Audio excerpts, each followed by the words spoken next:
Oui, bonjour les amis, nous nous retrouvons aujourd'hui pour la lecture du premier chapitre du livre des Juges.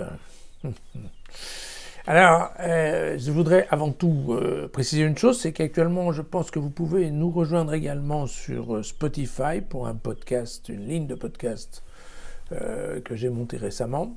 Donc, pour ceux qui préfèrent, vous pouvez écouter en effet le texte par vos oreillettes, voilà, disons, plutôt qu'en regardant la vidéo.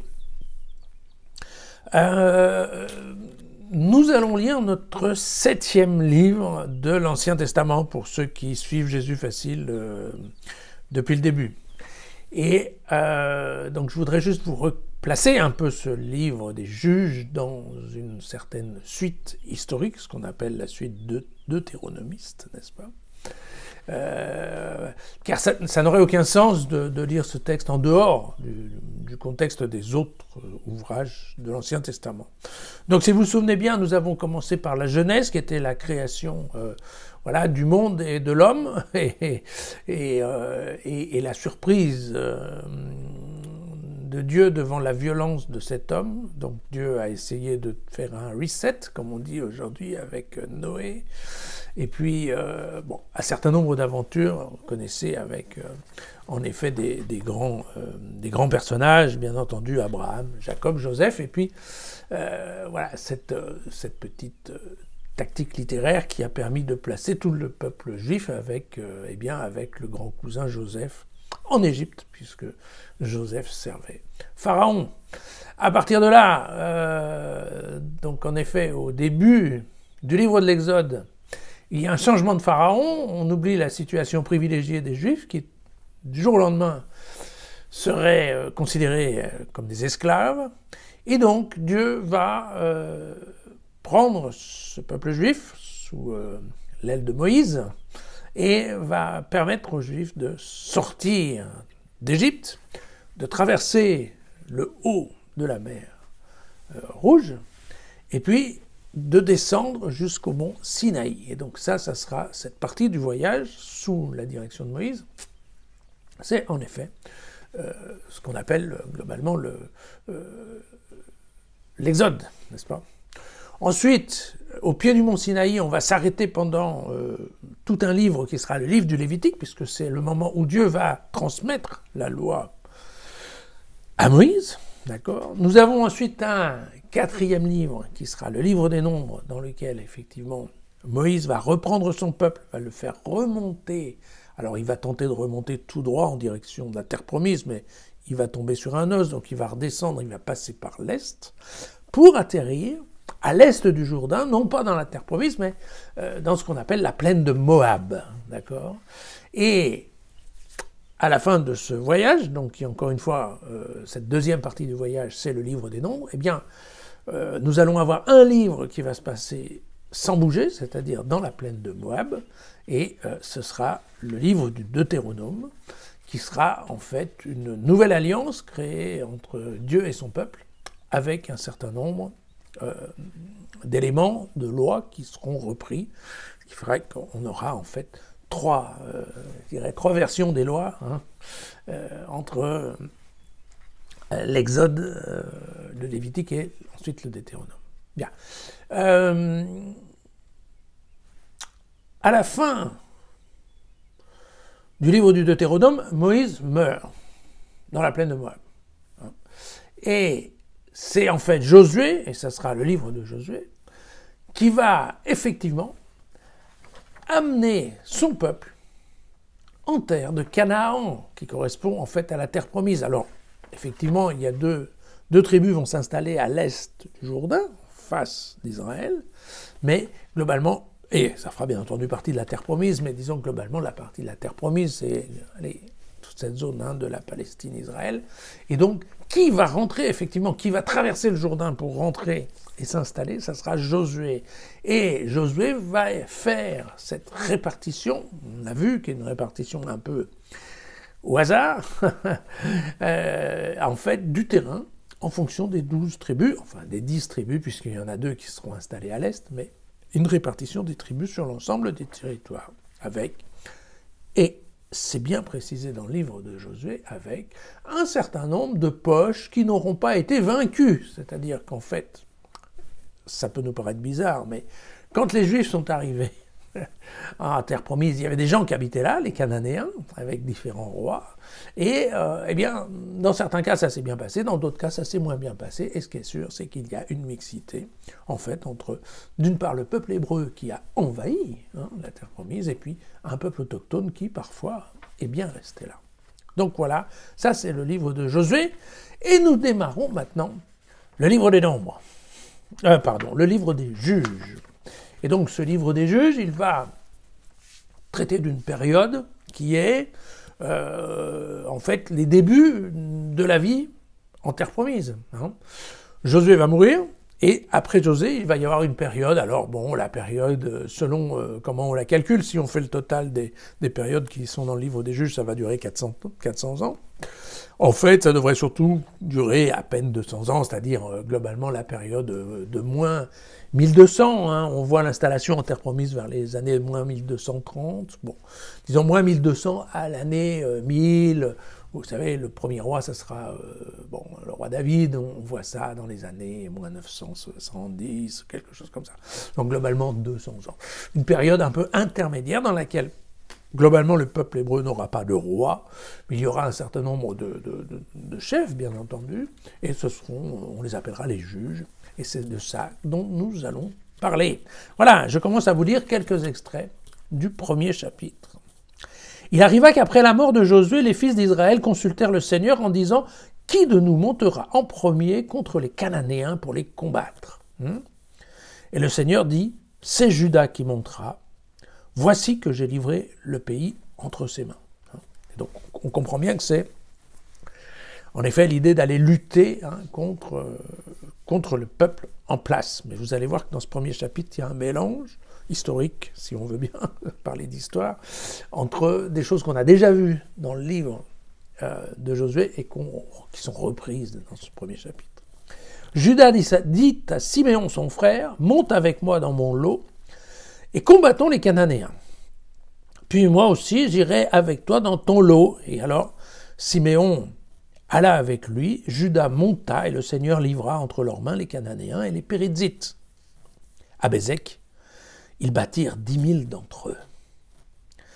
Adoni-Bézek s'enfuit, mais ils le poursuivirent, le saisissèrent, lui coupèrent les pouces des mains et des pieds. Alors, petite parenthèse, quand on coupe les pouces, on ne peut plus tirer à l'arc, et quand on coupe les pouces, les doigts de pied, eh bien, on a beaucoup de mal à se tenir debout.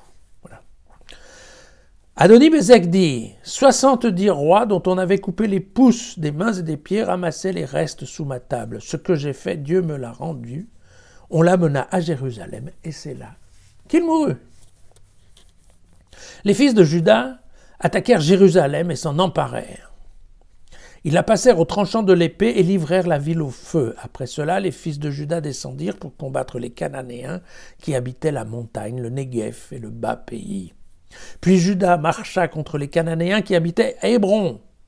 Et de là, Juda marcha contre les habitants de Dévir. Le nom de Dévir était auparavant Kiriath-Séfer. Et vous savez, la tribu de Séfer, nous avons vu ça dans le livre de Josué. Voilà. Alors, on reprend maintenant une histoire qu'on a déjà connue. Caleb dit « Celui qui frappera Kiriath-Séfer et s'en emparera, je lui donnerai pour femme ma fille Aksa. » Othniel, qui était le fils de Kénaz, le frère cadet de Caleb, s'empara de la ville et Caleb lui donna pour femme sa fille Aksa. Or, dès son arrivée, elle l'incita à demander à son père un champ. Elle descendit de son âne et Caleb lui dit « Que veux-tu » Elle lui dit « Fais-moi une faveur, puisque tu m'as donné une terre du Néguev, donne-moi aussi des vasques d'eau. » Et Caleb lui donna les vasques d'en haut et les vasques d'en bas. Nous avons lu cette histoire, tant qu'à faire. La fille se sert comme il faut. Voilà. Juda marcha avec Siméon son frère, ils battirent les Cananéens qui habitaient Séphat, et voirent celle-ci à l'interdit, on appela la ville du nom de Horma. Juda s'empara de Gaza et de son territoire, d'Ashkelon et de son territoire, de Écron et de son territoire. Le Seigneur fut avec Juda qui prit possession de la montagne, mais non au point de déposséder les habitants de la plaine, parce qu'ils avaient des chars de fer. Vous vous souvenez, on en a vu ça, hein, et que, effectivement, les chars que ne possédait pas l'armée des Hébreux étaient assez efficaces quand il était en plaine, mais pas du tout en montagne, ce qui permettra en effet aux Hébreux de s'installer plutôt en montagne. Voilà. Quant aux Jébusites qui habitaient Jérusalem, eh bien, les fils de Benjamin ne les dépossédèrent pas, et les Jébusites ont habité à Jérusalem avec les fils de Benjamin jusqu'à ce jour. La maison de Joseph, elle aussi, monta, mais à Béthel, et le Seigneur fut avec elle. La maison de Joseph fit faire une reconnaissance de Béthel. Le nom de la ville était auparavant Luz.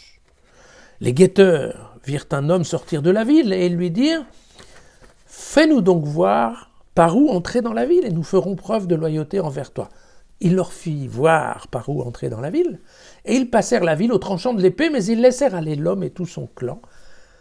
Cet homme s'en alla au pays des Hittites et bâtit une ville qu'il nomma Luz. C'est encore son nom aujourd'hui. Manassé, vous vous souvenez, les deux demi-tribus de Manassé, une installée à l'est et l'autre à l'ouest du Jourdain.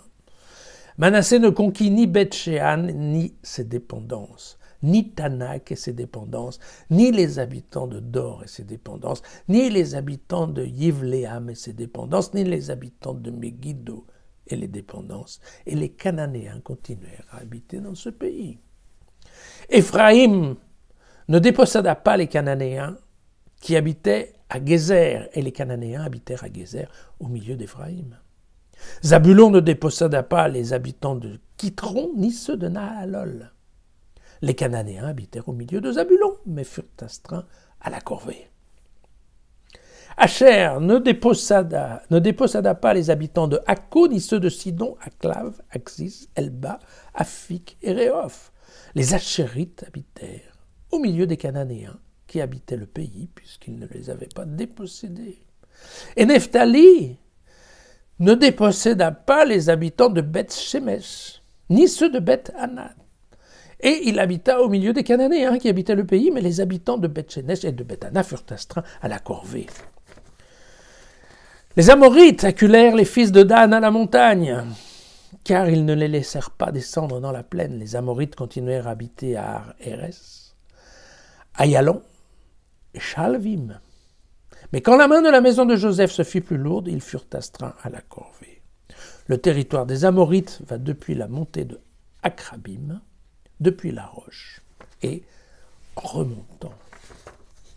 Alors voilà, bon, vous voyez ce premier chapitre, encore une fois, bon, j'ai un peu coupé pour que ça aille un peu plus vite, mais c'est quoi? C'est en fait, on fait une revue complète de qu'est-ce qui s'est passé lors de l'installation des Juifs sur leur territoire. Et ce qu'on se rend compte, alors que pourtant Dieu avait un peu insisté là-dessus, à savoir qu'il fallait absolument exterminer tous les habitants, tous les autochtones de Canaan, eh bien, en fait, ça ne s'est pas passé comme cela. Et la liste que nous donne le premier chapitre de ce livre, c'est de nous montrer que toutes les tribus ont leur territoire qui est encore occupé par ceux qui y étaient avant, par les autochtones. Et alors évidemment, bon, le livre insiste un peu pour dire que dans les cas où ça se passe, bien entendu, ces territoires-là sont soumis à l'esclavage. Enfin, mais ça, personne n'explique comment ni comme quoi. Ce qui est certain, c'est qu'effectivement, voilà, Dieu avait demandé d'exterminer tout le monde parce que un des soucis de Dieu, c'était la promiscuité du peuple hébreu avec des tribus autochtones qui, elles, voueraient un culte à des idoles. Et donc Dieu prévoyait déjà qu'avec ces histoires de mixité sociale, eh bien, effectivement, il y aurait des Hébreux pour marier des filles autochtones et éventuellement pour abandonner le culte du Dieu des Juifs, pour prendre le culte des idoles. Et donc, ça ne s'est pas passé comme ça, et il y aura donc bien une mixité, voilà, une mixité sociale et religieuse au sein de la terre promise. Voyez. Donc, une fois de plus, le dessein divin, le dessein de Dieu ne s'est pas passé exactement comme il le pensait. Mais par contre, on va bien voir que les risques que Dieu envisageait quant à la mixité religieuse, eux, vont bien se montrer réalisés. Voilà, à demain.